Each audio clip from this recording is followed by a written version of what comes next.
I was on a sales call and I was looking down at my notes and I just remember the notes going blurry. And I've never had any vision problems. I don't wear glasses, I don't wear contacts.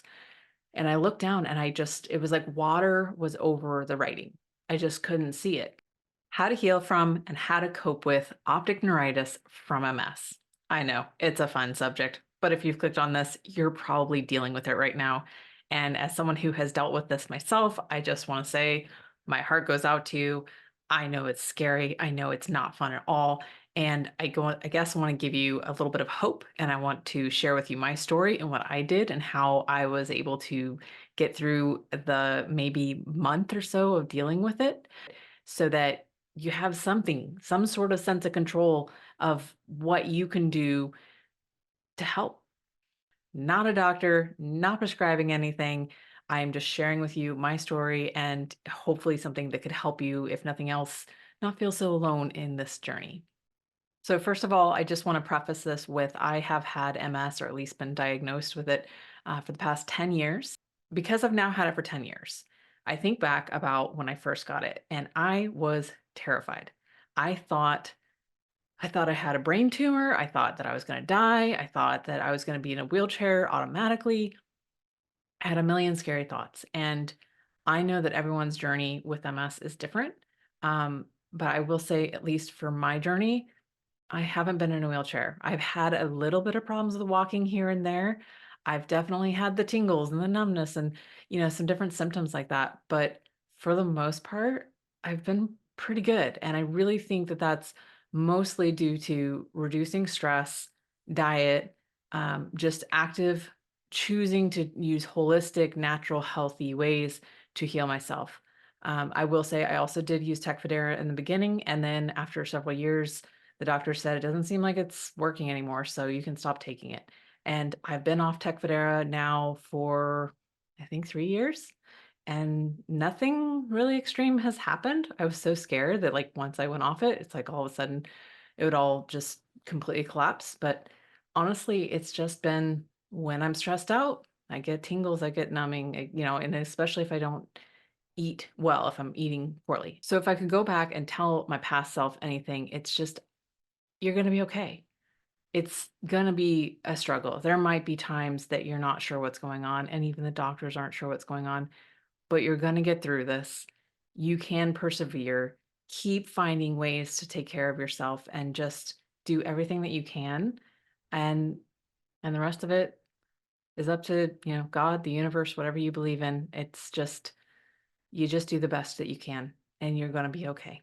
Anyways, this is not just about that. I just wanted to do a video about my journey with optic neuritis, and it's something I never thought I would ever deal with. So back to the story that we're here for, right? What happened with my optic neuritis? I was working a job that was super stressful. We all know better, right? Don't get stressed out. But, we have to work, we have to do things, stuff happens. So I was working this job doing sales over Zoom. I was doing about 6 calls a day that were an hour long. So it was just 6 hours back to back, go, go, go. And they were all very emotionally charged calls. So at the end of it, I felt drained, I felt emotional, I felt all sorts of things. I wasn't taking enough care of my what I was eating or getting outside in the sun enough. So everything was starting to compound and it all added up, which I think is really why this happened. Um, as well as, I was eating poorly. And I just think it all comes together. And then your body's like, hey, guess what? You want to keep doing this job, but you can't, which is exactly what happened the very first time I got MS. It was like stressed out, not eating well, not getting enough sleep, and then the body just shut me down. Like, nope, not gonna keep doing this anymore. So I was on a sales call and I was looking down at my notes and I just remember the notes going blurry. And I've never had any vision problems. I don't wear glasses, I don't wear contacts. And I looked down and it was like water was over the writing. I just couldn't see it. And then I didn't really give it a lot of thought because it just happened for a few seconds and then went back. So I was like, okay, I guess we're all right again. Don't know what happened there. That was strange. But then the next day it happened again and it got progressively worse until it got to the point where I couldn't really see. I think it was mostly my left eye that I couldn't see out of. And when I looked at the size of them, they were different pupil sizes. So I could see that I had more whites of my eyes showing on one side than the other. They didn't look even. And when I thought back about it, I realized that that had happened when I was filming a course. It was actually a course about creating vision boards. I'm like, really? A course about vision? I lost my vision for a second. But actually, what happened that particular time, I didn't even realize anything had happened. I was filming the course, went back, I was editing it, and then all of a sudden I saw this moment where one of my eyes just like went up. I was like, what happened there? I took a screenshot of it and then I was like, okay, because it was a weird fluke and I didn't give it any more thought. That was in January. This episode actually happened in June. And I feel like in between January to June, there was a few moments where I looked in the mirror and I thought, my eyes don't look totally even. Something looks slightly off about them. But I didn't give it a whole lot of thought, and I figured it could be MS related. But I just was like, okay, I don't know what to do about this. I'll just let it go. It's not that big of a problem. I started to wonder if they'd always been that way. So here is what I normally look like. You can see my eyes are pretty even here. And then I think this is the exact same day because I'm wearing the same thing. I was filming for the vision board course, and yeah, here we go. So embarrassing to share this, but I'm doing this for you guys. Um, yeah, so my eye is obviously going up a little bit here, and there's like a lot of white under there. And I'm just like, what happened here?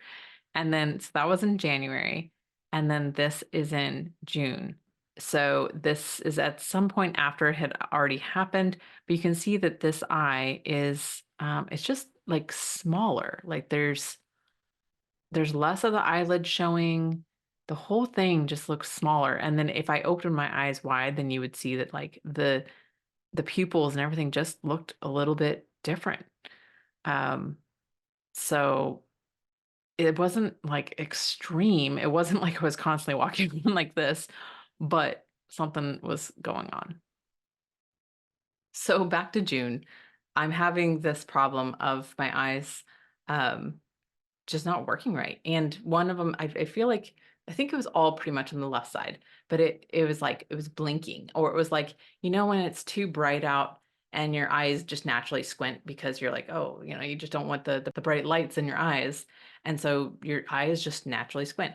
It's like the one was trying to protect itself. So it kept, doing that. And I was like, how am I supposed to do these sales calls for an hour long? And I'm going to be like winking at the person. I won't be able to take notes. And so what I realized, I'm like, okay, I'm going to do these calls as voice only, no video. And I was able to get through that day doing that. And then the next day I was like, this is kind of weird when they have their camera on and my camera's not on. And I was like, okay, maybe I'll just do it over the phone. That's fine. They don't have to know that they're normally over Zoom. So I was doing the calls over phone, and even then though, I was having trouble reading my own notes and focusing, and I was starting to worry. And then I just called it quits on it. I couldn't keep going. I was like, this job is just stressing me out too much. And I need to really, like, I have to put my health first. I mean, I was terrified that I was actually going to truly lose my vision. And so, I scheduled an appointment with a doctor, of course, as soon as possible. And I told them, I think it's optic neuritis. And of course, they hate it when you self-diagnose, right? It's like, well, I looked up everything online. I looked through a million YouTube videos, and everything that I'm seeing describes optic neuritis. So it just makes sense. I know that with MS, that's a chance, that's something that can happen. Um, and that's exactly what they said was going on when I went to the doctor. So they did some tests, had you look at a page, something that has like the little dots, and can you see the numbers? Can you see through the colors? Can you do the reading the typical standard eye doctor thing of like which is the line that you can go down to? And normally I can see pretty darn well. They agreed it was optic neuritis. So they prescribed me prednisone. They want to do it by pill because my insurance causes issues whenever I try to do the drip kind. And of course, the pharmacies always freak out when you try to get this much of the steroids. So the amount I have in my notes here is I had 1,250 milligrams. And they wrote a note specifically to the pharmacy to like explain to them, hey, this is for an MS relapse. Like it's not, something weird. And that basically it's an equivalent to Solution Medrol, 1,000 milligrams that's used for MS relapse. So I think Solomedrol is maybe the liquid version kind that you would normally get through an IV, and you would go in. I think usually they do it like over multiple days. You go in for a period of time, and then but I've never even actually done that kind, which apparently is very strange for an MS person. I shouldn't say MS person. I'm a person who happens to have MS. I had to take 25 tablets every day for 5 days. Yeah, so if you've ever had to take prednisone by pill, you know it tastes terrible and it doesn't really have any coating on the pill. So like I'm having to like down it and drink orange juice and down it like water, orange juice. Like I'm just trying to do whatever I can to get the taste out of my mouth and make it go as quickly as possible. And the pharmacists were all concerned. They were like, okay, this is gonna tear up your stomach. You're gonna have to take this, you're gonna have to take that, and like you're not gonna be able to sleep. And I'm like, yes, I know, I'm aware. Unfortunately, I've done steroids a few times and it's not fun. And I really, really didn't want to do it. But I figured this time my vision, super important, super worth it. And I just was having to take a leap of faith that it would work because the steroids don't always work for me. And I know that some people swear by it and some people hate it just like me. I think we all hate it. I don't think anybody likes the effects that it has, especially if you've ever had to do it for a long period of time. Yeah. So, I mean, other than the fact that you get a lot done, sometimes, I mean, I cleaned my whole garage in the middle of the night one time. That was crazy. Anyways, back to the solutions to this problem. So while I'm going through the steroids, I also wanted to do natural healing methods.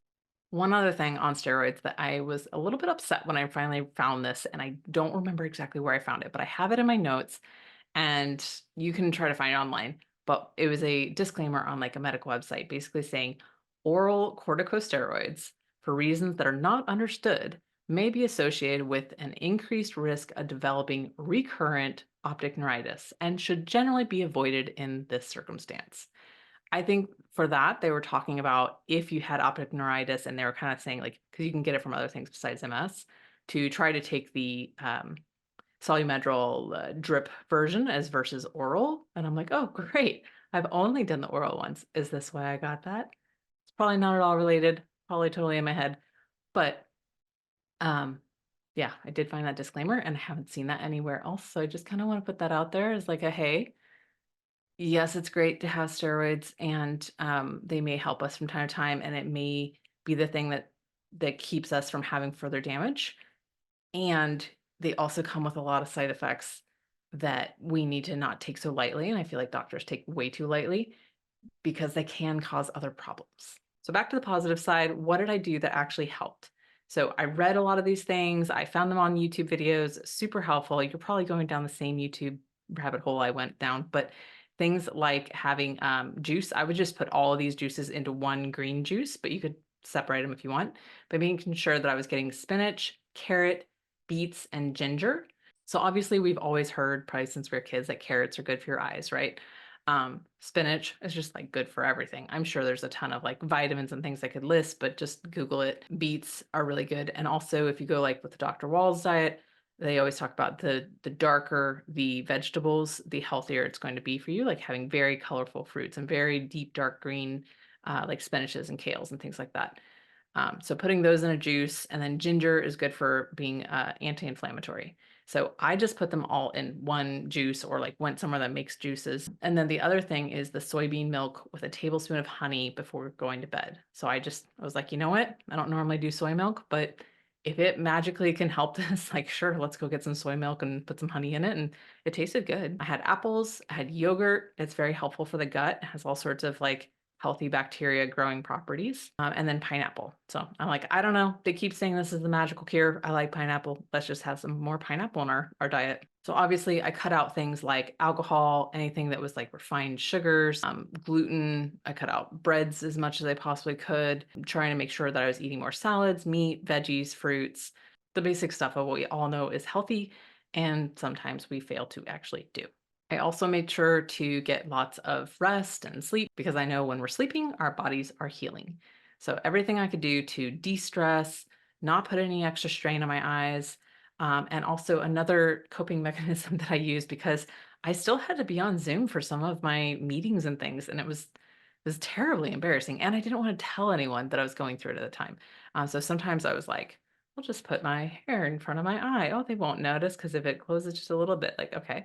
So that was one way. Another way was I had my blue light blockers.